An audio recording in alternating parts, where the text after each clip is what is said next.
Au premier chapitre du livre de l'Apocalypse, verset 4, nous lisons « Jean, cette église qui sont en Asie, que la grâce et la paix vous soient données de la part de celui qui est, qui était et qui vient, et de la part des sept esprits qui sont devant son trône. » Cette bénédiction nous est donnée alors que nous commençons cette étude des 7 noms du Saint-Esprit d'après les textes d'Apocalypse 1, 1, 6.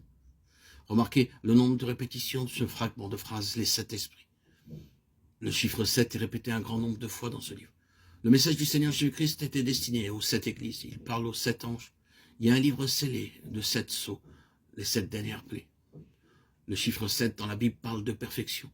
Tout comme le chiffre 6 est celui de l'homme, 8 celui de la résurrection, 10 celui de l'épreuve, 12 celui du fondement divin, 5 celui de la grâce, 3 celui de la Trinité et 2 celui de l'unité.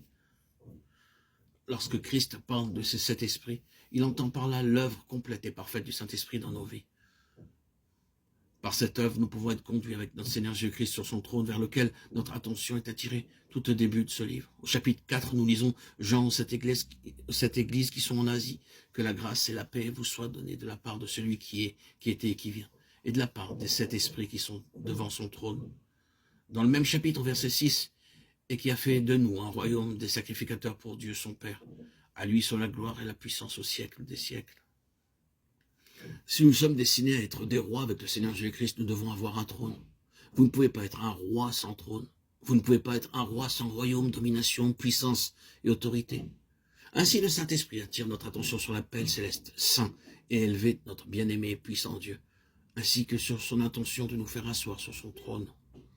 Demandez à n'importe quel croyant et il sera immédiatement d'accord avec vous. Oui, dira-t-il, je crois qu'il est un Dieu de miséricorde, qu'il peut pardonner le pécheur.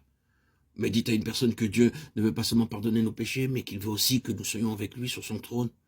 Elle trouvera cela difficile à comprendre et dira peut-être que quelques personnes comme l'apôtre Paul ou le prophète Daniel ou Moïse, le législateur, pourront être sur le trône, mais pas des hommes comme vous et moi. Ces personnes ne pourront même pas rêver d'occuper une si haute position dans le Seigneur Jésus-Christ. Pourtant, ce ne sont pas mes paroles, mais ses paroles. Le verset 6 déclare clairement « Et qui a fait de nous un royaume des sacrificateurs ». Le verset 5 et 6 affirme « À celui qui nous aime et qui nous a délivrés de nos péchés par son sang, et qui a fait de nous un royaume des sacrificateurs pour Dieu ». Pourquoi nous a-t-il aimés? Son désir est si fort et si grand, si merveilleux, qu'il veut que nous soyons des rois régnant avec lui. Cette même pensée se trouve dans Apocalypse 24. « Et je vis des trônes, et à ceux qui s'y assirent fut donné le pouvoir de juger. Et je vis les âmes de ceux qui avaient été décapités à cause du témoignage de Jésus, à cause de la parole de Dieu, et de ceux qui n'avaient pas adoré la bête ni son image, et qui n'avaient pas reçu la marque sur leur front, ni sur leurs mains. Ils revinrent à la vie et ils régnèrent avec Christ pendant 1000 ans. Puisse le Seigneur créer en nous le désir d'être avec lui sur son trône, et de mettre notre confiance en lui. D'avoir foi que ces paroles s'accomplissent dans nos vies et qu'elles sont vérité.